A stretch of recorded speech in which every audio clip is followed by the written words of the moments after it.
Dans le Coran, les toiles d'araignée sont construites par des femmes. Les sceptiques affirment que l'auteur du Coran s'est trompé, les hommes et les femmes construisent tous deux la toile. Aujourd'hui, les scientifiques confirment que seules les araignées femelles construisent les toiles. Les araignées mâles adultes ne construisent pas de toile. Les araignées mâles adultes ne construisent pas de toile, mais réservent leur soie à l'accouplement. Ce sont les araignées femelles qui construisent les toiles.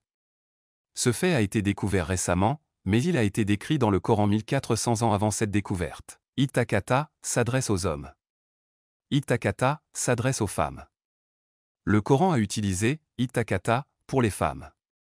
Ici, c'est la femelle araignée qui construit la toile. Comment un homme analphabète ayant vécu il y a 1400 ans aurait-il pu savoir que les toiles sont construites par des femmes? Les araignées construisent leurs toiles pour attraper leur proie. Mais à chaque fois qu'elles attrapent une proie, la toile est endommagée ou détruite et l'araignée doit la reconstruire. C'est la seule créature dont la maison est détruite chaque fois qu'elle attrape de la nourriture. La toile peut même être endommagée par le seul vent.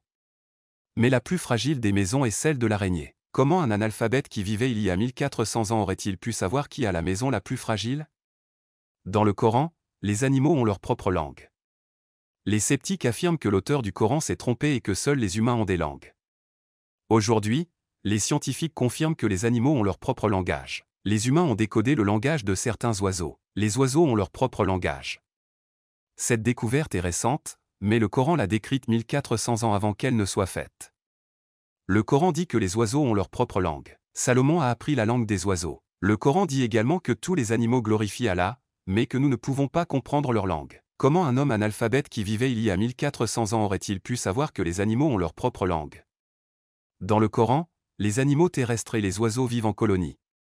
Les sceptiques affirment que l'auteur du Coran s'est trompé, seuls les insectes vivent en colonie, comme les abeilles. Aujourd'hui, les scientifiques confirment que les animaux terrestres et les oiseaux vivent également en colonie. Il y a 1400 ans, personne ne savait que les animaux communiquaient et vivaient en colonie. Les animaux vivent en communauté et ont leur propre langage.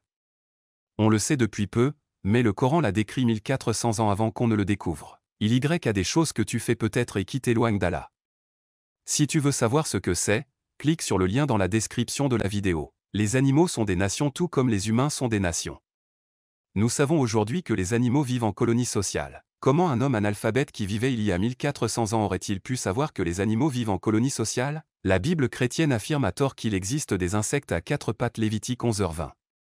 Elle affirme également qu'il existe un animal dont la bouche est enflammée et d'où jaillissent des étincelles de feu.